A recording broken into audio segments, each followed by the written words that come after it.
오늘 갈릴리에 대한 이야기를 해보도록 하겠습니다. 예수님이 이렇게 그 요단강, 또 광야, 또 세례받으신 사건, 예수님이 가신 행적을 쭉 더듬어 보면서 그 지역에서 있었던 일들을 생각해 보면서 은혜를 받고 있습니다. 이 갈릴리라고 하는 것은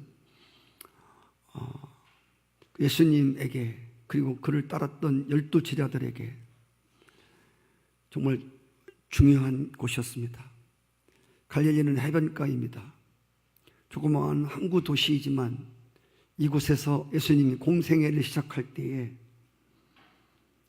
갈릴리에서 그 제자들을 부르시는 바로 그곳이 갈릴리 해변이었습니다. 예수님은 혼자 일을 하시려고 하지 않았습니다. 하나님이시기 때문에, 또 그가 전능하신 분이기 때문에, 그가 말하는 대로 되기 때문에 사실은 사람들이 필요 없을 것이라고 생각도 들었습니다. 왜? 그분이 한마디면 다 되니까. 그럼에도 불구하고 그분은 12 제자를 부르셔서 같이 하나님 나라를 세워가시기를 원하셨고, 또 한마디면 사람들이 다 구원받아라 그럼 받을 것인데, 그럼에도 불구하고 제자들에게 또 사람 낚는 그런 어부의 사명을 주어서 그 일을 감당케 하셨다는 겁니다. 제자들도 이 갈릴리라고 하는 것은 잊을 수 없는 곳이었습니다. 첫 번째 주님이 부르셨던 곳이고, 첫 번째 모든 것을 버리고 따라갔던 바로 그 장소가 갈릴리였습니다.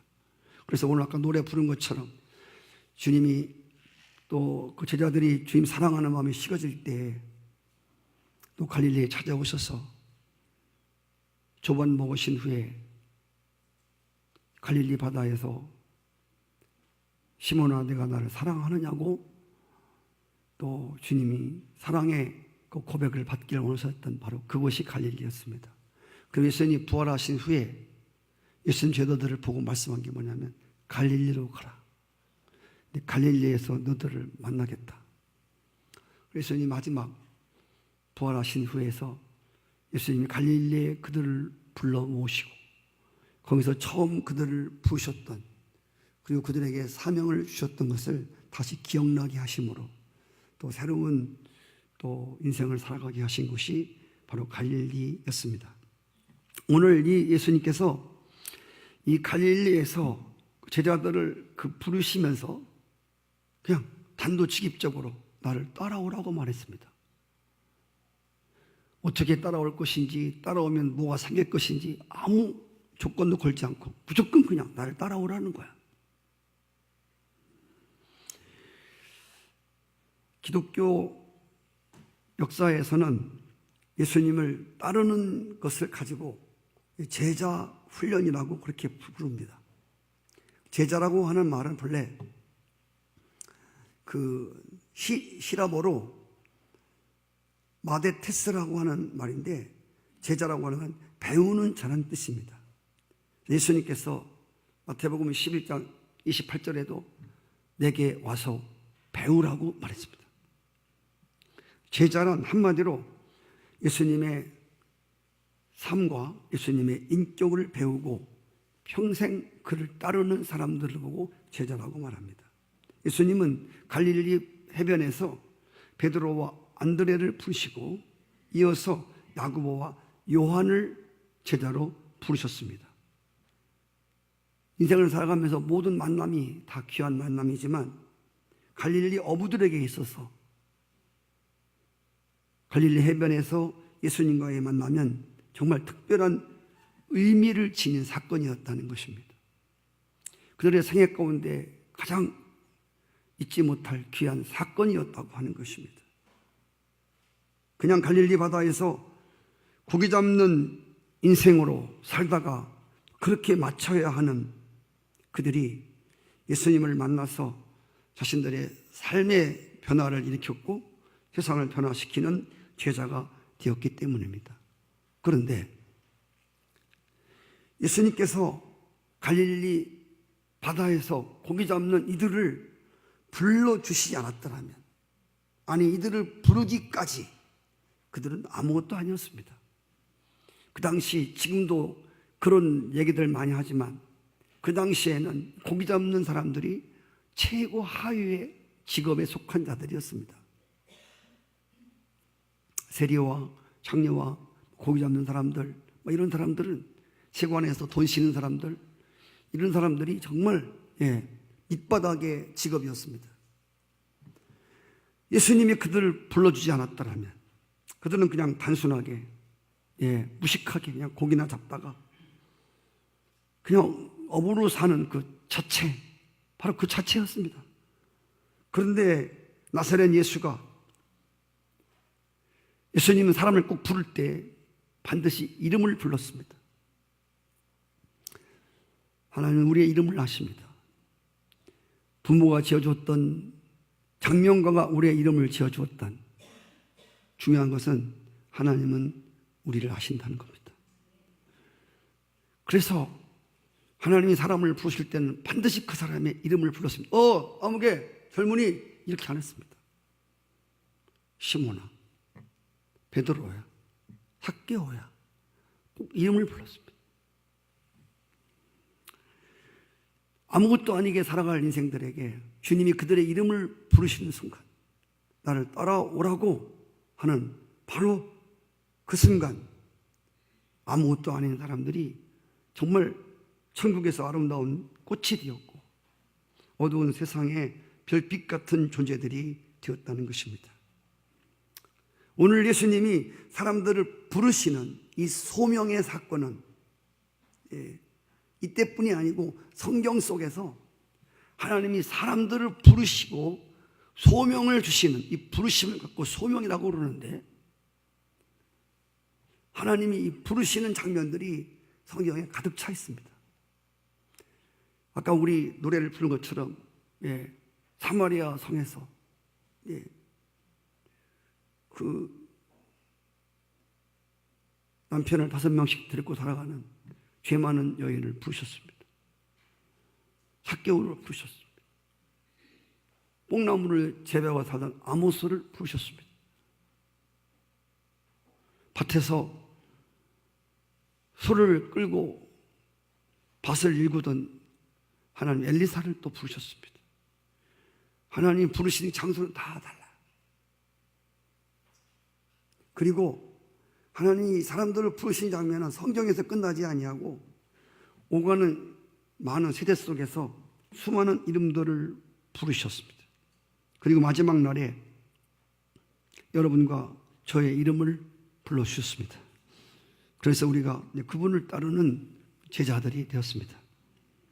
그렇다면 오늘날 갈릴리 해변이 아닌 이 아파트와 빌딩의 숲속에서 예수님이 여러분과 저를 제자로 나를 따라오라, 나에게 배우라 고 제자로 부르심 받았다고 하는 의미가 무엇일까요?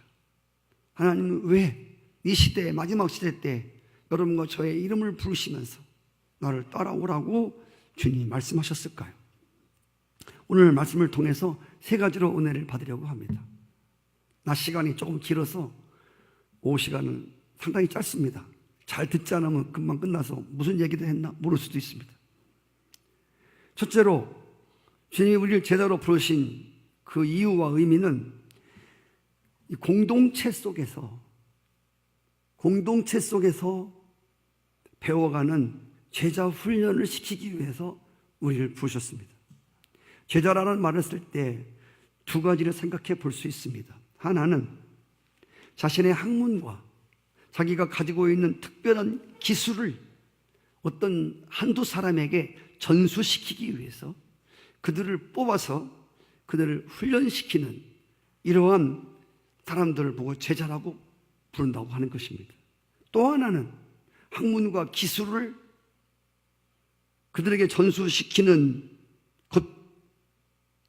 것이 아니고 그걸로 끝나는 것이 아니라 아까 말씀드린 대로 삶과 그리고 인격을 고스란히 예수님의 삶과 예수님의 인품과 그분의 성품과 그분의 마음을 고스란히 전달시키기 위해서 사람들을 부르시고 훈련하는 것이 있는데 우리는 이것을 제자 훈련이라고 부릅니다.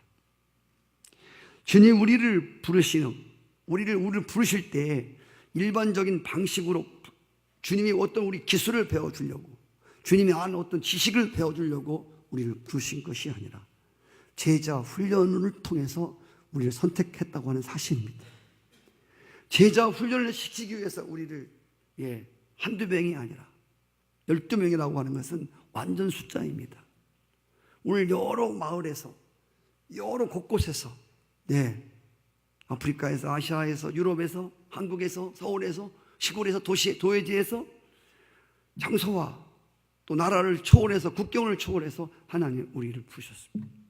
이것은 당신의 어떤 특별한 것을 배워주기 위한 것이 아니라 당신의 모습을, 아까 그분의 인격을, 그분의 인격을 배우고 또 예수화 되기 위해서, 또 우리를 훈련시키기 위해서 우리를 택하셨다고 하는 것입니다. 한두 명 뽑은 것이 아니라 많은 사람을 뽑았습니다. 교회는 한두 사람이 물론 모인 것도 교회지만 교회는 이렇게 많은 사람들이 모인, 그래서 하나님이 이런 공동체를 통해서 지금 어떤 훈련 받기를 지금 원하시고 계시는 것입니다. 교회라고 하는 것은 공동체 아닙니까? 목장도 공동체입니다. 예수님이 혼자 하나님 나라를 건설을 하지 않았듯이 모든 것이 공동체 속에서 연합으로 이루어진다고 하는 것을 제가 수도 없이 말씀드렸습니다. 그래서 예수님은 그 제자들이 자신에게서 배울 뿐이 아니라 우리는 이 공동체에서 서로를 배워갑니다. 할렐루야. 저렇게 해서는 안 되겠구나를 배우고 저렇게 해야 되겠구나, 이런 것들을 배우며 여러 가지를 배웁니다. 아까 낮 시간도 말씀드린 것처럼 자기 성찰을 통해서 배워갑니다. 공동체 속에서만 가능한 것입니다. 그래서 예수님의 제자들은 같이 한 솥에서 같이 자면서, 그리고 한 솥 밥을 먹으면서 그렇게 훈련을 받았습니다. 본래 제자 훈련이라고 하는 것은 같이 살면서, 같이 이렇게 등을 맞대고 함께 살면서 배우는 겁니다. 공동체 속에서 배우는 거라고, 서로를 통해서 배우는 거예요.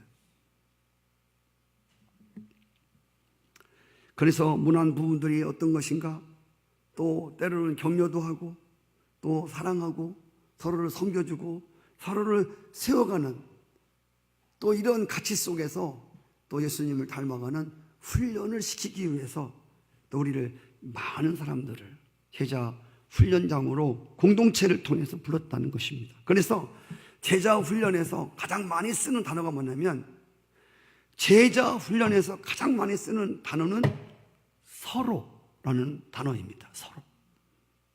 서로 사랑하라, 서로 짐을 지라, 서로 용납하라, 서로 화평하라. 서로라고 하는 단어가 제자 훈련에서 가장 많이 사용되는,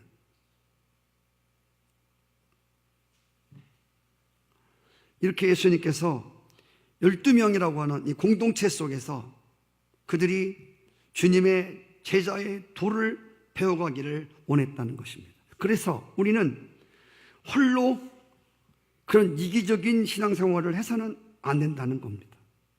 교회라는 공동체 안에서 정말 서로를 돌아보고 서로를 챙기고 서로를 세워주고, 이것이 주님을 따르는 제자들의 마땅한 도리라고 하는 것입니다.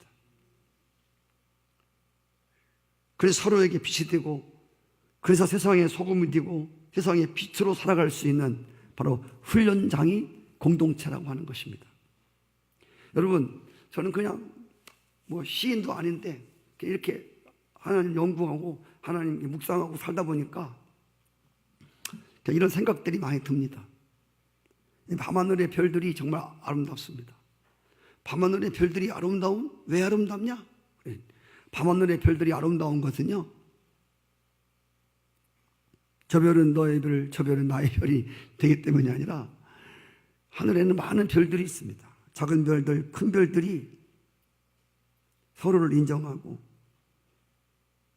각자의 위치를 벗어나지 않고 각자의 위치에서 작은 별은 작은 불빛을, 큰 별은 큰 빛을 내면서 하나로 이렇게 어우러져 있기 때문에 아름다운 것입니다. 저는 이제 목회 말년에 제가 하나님께서 저에게 깨닫게 해주시는 것은 뭘 깨닫게 해주신 겁니다. 이 어우러짐이라고 하는 게 그렇게 중요한 거구나. 할렐루야. 교회는 서로 다른 사람들이 함께 작은 빛, 자신들의 빛을 바라며 서로를 인정해주고 그러면서 한데 어우러지는 것이 바로 교회구나. 할렐루야. 한데 어우러져. 그래서 제가 이 교회를 사임하기 전에 이 교회를 이제 할 일을 다 마치고 이 가기 전에 내가 꼭 하나 해야 될 일이 다른 것이 아니라 모든 성도들이 다 하나로 어우러지는, 할렐루야, 하나로 어우러지는, 그런 정말 교회다운 교회를 보고 싶은 간절한 소망이 저에게 있습니다.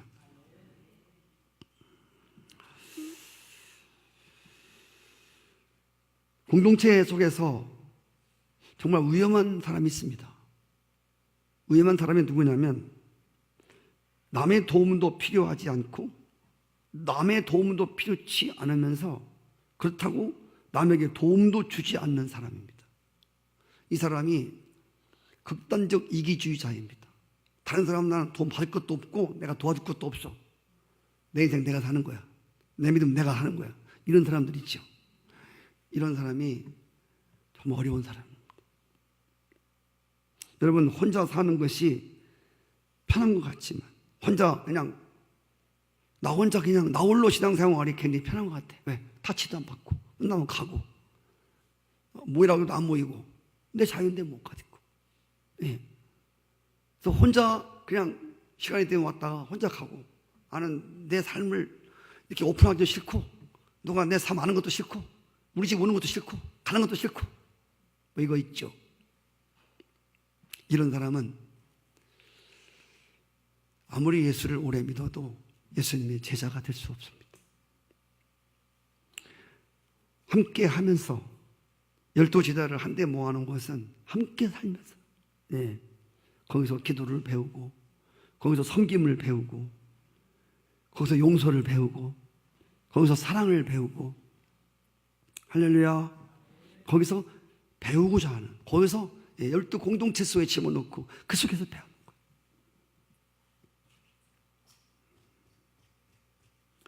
두 번째로 하나님이 우리를 부르신 것은 사람을 낚는 자들로 훈련받기 위해서입니다. 오늘 4장 19절에 보니까 나를 따라오너라 내가 너희를 사람 낚는 어부가 되게 하겠다. 밑도 끝도 없이 그냥 만나갖고 나 따라와. 내가 너 사람 낚는 어부가 되게 할 거야 라고 말씀하셨습니다. 오늘 말씀에는 명령과 약속이 있습니다. 나를 따라오너라 명령입니다. 나를 따라오면 좋겠는데 따라올래? 아니 말고 이게 아니라 그냥 나를 따라와라 명령. 약속은 뭐냐면 나 따라오면 내가 사람 낚는 어부가 되게 할 거야.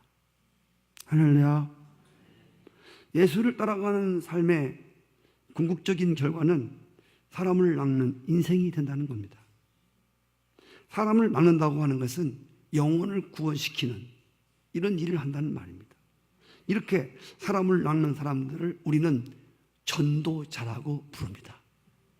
여러분, 하나님께 부르심을 입은 어느 날 어디서 어느 때에 여러분이 부르심을 입었나는 알 수 없지만 하나님의 부르심을 받은 가장 중요한 것은 우리가 제자 되기 위해서이고 제자의 중요한 부르심의 의미는 사람을 낚는 어부가 되기 위함입니다. 전도자가 되기 위함이라 말입니다. 예수님이 세상을 떠나시는 날 제자들을 다 불러 모았습니다. 이런 말씀을 하셨습니다. 가서 모든 족속으로 복음을 전하여 나의 제자를 삼으라고 말씀했습니다. 이것을 우리가 본받고 따라가야 될 우리의 스승 되신 예수 그리스도의 지상 최후 명령이라고 합니다. 사도 바울은 제자 디모데에게 마지막 이런 유언을 남겼습니다. 디모데 후서 4장 5절 말씀에 그러나 너는 이 모든 일에 신중하여 고난을 받으며 전도자의 일을 하며 할렐루야 전도자의 일을 하고 내 직무를 다하라고 했습니다. 우리가 예수를 따르는 제자의 삶을 진정으로 살고 있다면 우리의 영향을 받아 예수를 믿고 따르는 사람이 반드시 나타나야 한다는 것입니다. 이것이 주님을 따르는 제자 훈련의 궁극적인 테스트입니다. 이것을 통해서 제자냐 아니냐를 구분질 수가 있다는 것입니다. 내가 주님을 따르는 사람입니다. 나는 주님을 배우는 사람이고 나는 주님을 따르는 제자입니다 라고 말할 수 있는 사람은 반드시 그 사람의 영향을 받아서 영혼이 구원받는 사람이 생겨져야 한다는 것입니다.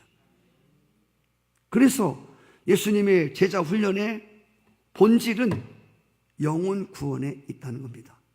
여러분이 예수 믿고 하나님의 부르심을 입은 자들입니다. 여러분을 부르신 이유는 영혼 구원을 위해서 하나님이 부르신 것을 믿으시기 바랍니다. 어떤 사람이 자신을 예수님의 제자라고 고백했는데 자신의 믿음의 영향을 받아 구원받은 사람이 아무도 없다? 그러면 그 사람은 내가 예수님의 제자인지 한번 의심해 봐야 됩니다. 예수님의 제자는 반드시 영혼을 반드시 낳게 되어지는 이 예수님의 약속입니다. 나를 따르는 사람은 반드시 사람들을 내가 낳게 해준다는 거예요. 성도 여러분, 전도자의 직무는 전도는 1년에 한 번 축제 때만 하는 것이 아닙니다. 사실은 본래 이 교회에서 제걸 짜서 불교심 강조 기간 우리 한때 이렇게 불교심 강조 기간만 불교심하는 거예요. 불교심 강조 기간은 하도 불교심을 안 하니까 강조 기간이라도 만들어 갖고 불교심을 시키려고 하는 목적으로 다는 거예요. 그래. 전도, 영혼 구원을 위한 30일 작정 새벽기도, 전 이런 걸 별로 좋아하지 않다니까. 때때로는 그런 것도 필요해요. 네. 사람들이 오죽 말을 안 들으면 그렇게 작정 기도라고 하는 테두리 만들어 놓고 거기에 집어넣어 갖고 기도하게 만들겠습니까? 우리는 그런 사실 그리스도 안에서 자유한 사람들입니다. 어느 테두리를 집어넣어 그 안에 집어넣어야만 전도하고 안 하면 안 하고 이런 사람들이 아니거든요. 1년에 한 번 우리가 전도하는데 축제 때만 전도를 하는 게 아니라 우리의 일상이, 우리의 삶이 제자로서의 삶이라 그 말입니다. 교회에 와서만 제자가 아니라 여러분 직장에 가도 제자고, 할렐루야. 캠퍼스에 가도 주님의 제자입니다. 거기서 우리는 사람들의 영혼을 구하는 전도자의 역할을 충실하게 감당해야 한다고 하는 거예요. 항상 주님께 인도할 영혼들을 생각하고 그리고 사람들을 만나는 일에 이것이 목적이 늘 돼야 한다는 거예요. 사입이나 이단들은요, 사람들을 그냥 사귀지 않습니다. 그들의 목적은 그들이 친하게 하고 선물을 주고 그들은 다른 목적이 아닙니다. 그들을 이단으로 끌고 가는 겁니다. 사실 오늘 사람들이 전도자의 직무를 감당하는 전도를 어렵고 힘든 것으로 생각하는 사람들이 많아요. 그래서 예수님이 전도는 너는 혼자 하는 게 아니고 그물을 물론 혼자 낚시질을 하지만 그물 던질 때는 여러분 많은 배들이 가서 많은 사람이 이렇게 공동으로 고기를 잡습니다. 그렇지요. 전도를 통해서 하나님이 우리에게 제자 공동체를 주었다는 겁니다. 그래서 전도는 혼자 하는 게 아니고 같이 기도하고 같이 전략을 세우고 함께 역할을 분담하고 그리고 우리가 전도에 힘쓴다면 우리 전도가 훨씬 더 쉬워질 수 있다는 것입니다. 제가 말씀드렸잖아요. 우리 남편이 교회를 정말 예수를 안 믿으려고 그래요. 그러면 남편 생일날 식구들 시골에 있는 딸 사위 다 불러다가 상당히 부러지라고 차리고 좋아요. 그렇게 일부 하세요. 그리고 이분은 우리 남편하고 비슷한 남성교회 회원들도 초청해가지고 할렐루야 같이 이렇게 밥상 만들어 놓고 전도할 수 있는 좋은 자리를 같이 만들어 주는 거예요. 그리고 어떤 사람을 전도할 때 나 혼자만 하지 마시고 옆 사람의 도움을 받아서 할렐루야 둘이 식사하기 어려우면 같이 가서 식사할 수도 있고 그래서 주님께서 꼭 전도할 때는 혼자 보내지 않았습니다. 이렇게 공동체를 통해서 같이 전략을 세우고 이렇게 분담해서 또 전도하는 이 부르심을 위해서 사랑받는 어부의 삶을 감당하려고 주님 우리를 부르신 줄 믿습니다. 세 번째 마지막으로 우리를 부르신 것은 이 헌신적이고 희생적인 제자 훈련의 삶을 위해서 우리를 부르신 것입니다. 여러분, 우리가 구원받기 위해서는 우리가 치루어야 될 대가 지불이 없습니다. 왜냐하면 이미 예수님께서 십자가에서 우리가 받아야 될 형벌과 진노와 심판을 다 치러줬습니다.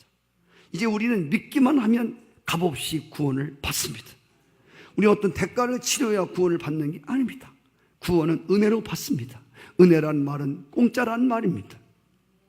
은혜는 그냥 공짜로 우리가 구원을 받습니다. 그런데 여기서 중요한 게 뭐냐면 우리가 예수의 영향을 끼치는, 예수를 닮은, 예수를 따르는 제자가 되기 위해서는 반드시 대가 지불이 필요하다는 것입니다. 오늘 예수님께서 나를 따라오너라, 내가 너들을 사람 낚는 어부가 되게 하리라 고 했을 때 그들은 모두 다 대가를 지불하고 주님을 따랐습니다. 오늘 4장 20절에 보시면 그들이 곧 그물을 버려두고 예수를 따르니라. 그들이 배와 아버지를 버려두고 예수를 따랐다고 했습니다. 배와 그물이 뭡니까? 이건 어부의 밥줄입니다. 밥줄. 그들은 그 밥줄을 희생하면서 주님을 따랐습니다. 밥 먹고 사는 것보다 우리를 창조하신 하나님의 부르심에 응하는 것이 이게 우선이라고 하는 것을 또 우리에게 보여주고 있습니다. 제자는 하나님이 우리를 부르심이 가장 우선입니다. 할렐루야. 지옥 갈 수밖에 없는 이리 살다가 뱃속에 살다가 영원한 지옥불에 떨어질 우리를 선이가, 하용아, 연서가 우리의 이름을 부르시고 나를 따라와. 너네가 사람 나는 어부가 되게 할 거야. 너네가 천국에서 상급 있는 자로 만들 거야 라고 우리를 부르셨다면 이 부르심보다 더 우선되어야 할 것이 무엇인가요? 배입니까? 그물입니까? 저는 직장을 포기하라는 말이 아닙니다. 그 어떤 것보다도 예수님 제자들은 주님의 부르심이 우선되어져야 한다는 사실입니다. 아버지를 버려두었다? 아버지가 뭡니까? 아버지는 울타리입니다. 자신들을 성장시켜준 울타리 아닙니까? 이 아버지도 하나님께 의탁하고 예수를 따르는 제자의 길을 선택했습니다. 그 이유는 그 길이 더 많은 사람들을 행복으로 인도하고 세상을 변화시키는 것이라고 생각했기 때문입니다. 사람들이 그냥 버립니까? 사람들이 대가 지불을 그냥 아무데나 대가 지불하지 않지 않습니까? 그들은 이거보다 주님의 말씀에 순종하여 따르는 길이 내일의 행복을 위해서 더 많은 영혼들을 지옥에서 구원받게 하고 정말 영원한 하나님 나라에 이르게 하는 정말 값진 것이다 라고 생각했기 때문에 그 길에 대해서 대가 지불을 한 겁니다. 그렇다면 오늘날 한국교회가 눈부신 성장을 이루면서도 사회에 영향을 끼치지 못하는 이유가 뭔가? 우리가 오늘 이렇게 엄청난 부르심을 입고 하나님의 은혜를 무지하게 받고 사는 사람인데 어떻게 해서 우리의 영향을 받는 사람들 이렇게 없을까? 교회 다닌 지 몇 년이 됐는데 하나님이 그 많은 수없는 은혜를 받는데 왜 우리는 나의 영향을 받아서 영원히 구원받는 사람들이 이렇게 없을까? 그것은 한 가지 이유 때문입니다. 뭐냐면 우리가 복음을 위해서, 영혼 구원을 위해서 희생을 주저하기 때문입니다. 진정한 그리스도의 제자가 되려면 세 가지가 필요합니다. 첫째는 의구심입니다. 호기심입니다. 둘째는 확신입니다. 셋째는 희생과 헌신입니다. 우리가 주님의 제자의 길을 따를 때 처음에는 이게 뭐야? 이 길이 맞는 거야? 이 길이 어떤 길이야? 하면서 우리가 주님을 믿고 주님을 따라가는 길에 대해서 의구심이 날 때가 있습니다. 주님이 믿고 따라오라고 했는데 이 길이 어떤 길인가에 대해서 호기심, 의구심이 있습니다.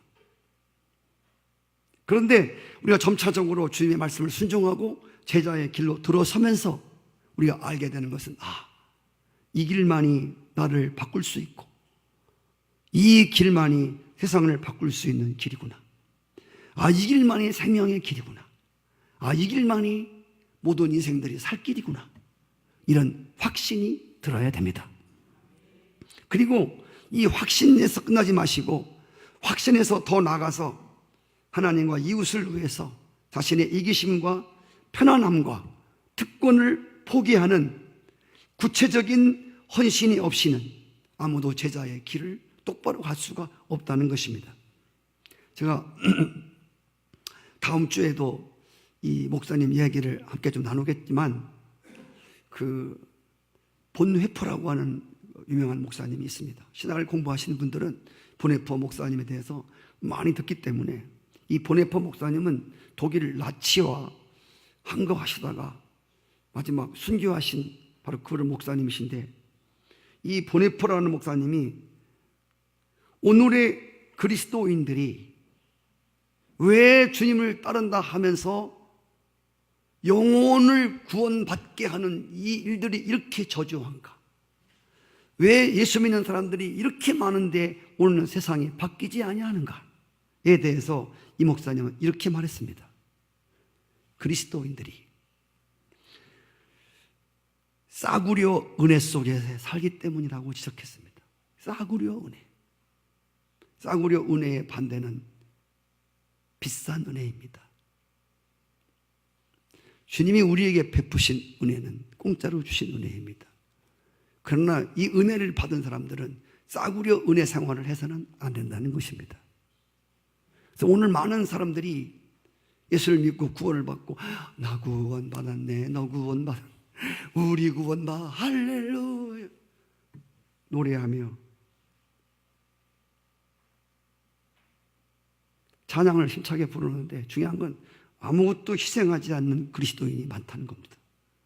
구원을 노래하고 구원을 찬양하고 구원에 대해서 춤을 추는데 희생하는 그리스도인이 없다는 거예요. 그래, 구원 입었으면 그래, 주님 제자가 됐네. 그럼 이제 사람 낚는 어부가 돼야지. 바다로 가야지.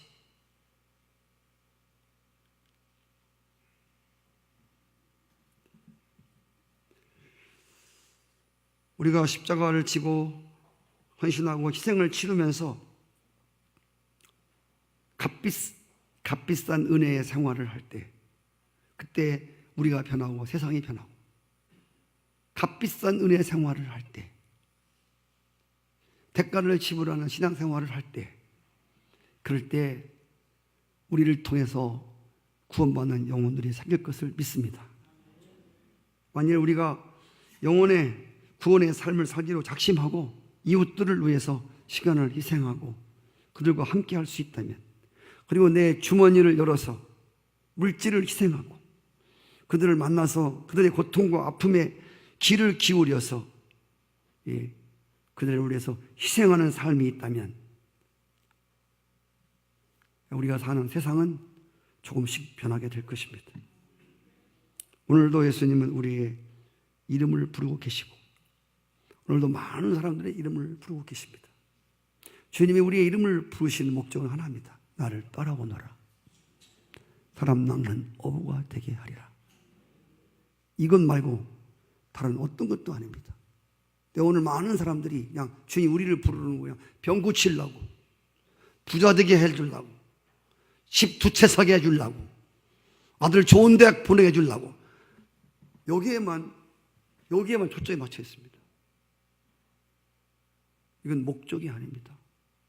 이거는 제자의 삶을 살아가는 사람들에게 주시는 충청도 말로 하나님의 계평입니다. 계평 모르세요? 젊은이들 모르시나? 우리 옛날에 어렸을 때 이렇게 병이나 고초를 갖다 주면 엿장사가 엿을 죽어서 준 다음에 조금씩 떼어줍니다. 딱 더 먹으라고. 그거 뭐 계평이라고 합니다. 예. 여러분이 사업이 잘 되고 아들, 딸 좋은 대학 가고 집 두 채 사고 돈 많이 벌고 이건 제자의 삶을 충실한 사람에게 주시는 계평입니다. 그런 말 있죠. 그 나라와 그 일을 구하라. 그리하면 다른 것을 주마. 할렐루야. 오늘 우리 교회가 나를 부르신, 나를 지옥 가운데 나를 부르신 목적이 뭐고, 내가 뭐 때문에 나를 부르셨는가? 내가 왜 집사가 되고, 내가 왜 장로가 되고, 내가 왜 권사가 되고, 내가 왜 교회 다니는 사람이 됐는가? 이런 여러분 목적을 아신다면, 네, 여러분들의 삶은 지금보다 훨씬 새로워지리라고 믿습니다.